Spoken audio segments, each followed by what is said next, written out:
एकीकडे ठाकरे बंधूंना निशिकांत दुबे यांनी डिवचलेलं आहे. आपण याबद्दलची अधिकची माहिती जाणून घेऊयात. अजय माने आपल्यासोबत आहे. अजय, एकीकडे खळलक अटॅकसाठी प्रसिद्ध असणारी मनसे याबाबत मात्र अजूनही गप्प का आहे, मौन का बाळगलंय मनसेला?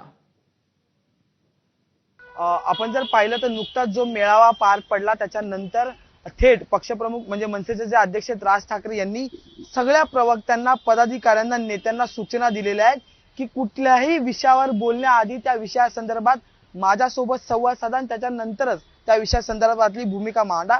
या संदर्भातल्या सूचना ज्या आहेत त्या प्रत्येक मनसेच्या पदाधिकारी, नेते आणि प्रवक्त्यांना देण्यात आलेल्या आहेत.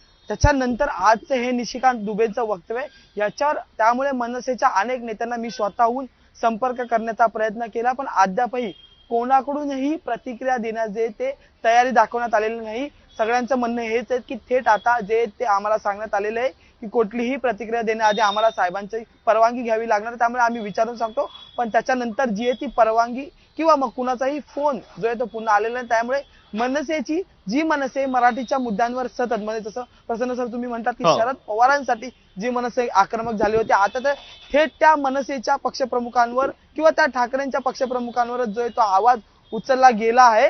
आणि तरीही मनसेच्या प्रवक्त्यांकडून पदाधिकाऱ्यांकडून जे ते मौन बाळगले गेलेले आहे. याचाच विशेष बाब म्हणजे की आज सकाळी जे म्हणजे काल संध्याकाळी आणि आज सकाळी ज्या सूचना ज्या आहेत त्या सगळ्यांपर्यंत पोहोचवण्यात आलेल्या, त्यामुळे अद्याप कुठलीही प्रतिक्रिया दिली नाही. पण दुसरी विशेष बाब म्हणजे की ज्या विद्यार्थ्यांच्या वर्गातला किंवा ज्या विद्यार्थ्यांच्या खांद्यावरच्या दप्तराचा वाद आहे तो थेट आता राष्ट्रीय विषय झालेला आणि त्या राष्ट्रीय विषयात ज्या मनसेने पहिल्यापासून आपली भूमिका मराठी भाषेसाठी, मराठीच्या पाठ्यपुस्तकासाठी मांडली होती, ती या मनसेचं आज आतापर्यंत म्हणजे सकाळपासून हे जे सुरू झालेलं आहे त्याच्यात जे ते मौन आपल्याला पाहायला मिळते. त्यामुळे आता याला उत्तर मनसेचे प्रवक्ते देणार, मनसेचे पदाधिकारी देणार की थेट राज ठाकरे आपल्या भाषा शैलीमध्ये या सगळ्याला उत्तर देणार, हे पण तेवढंच पाहणं महत्वाचं ठरणार आहे. प्रसन्न, त्यामुळे स्वाभाविकच अजय, मनसेकडनं काय प्रतिक्रिया येते पाहणं महत्वाचं असेल. तुर्तास धन्यवाद दिलेल्या सविस्तर माहितीबद्दल.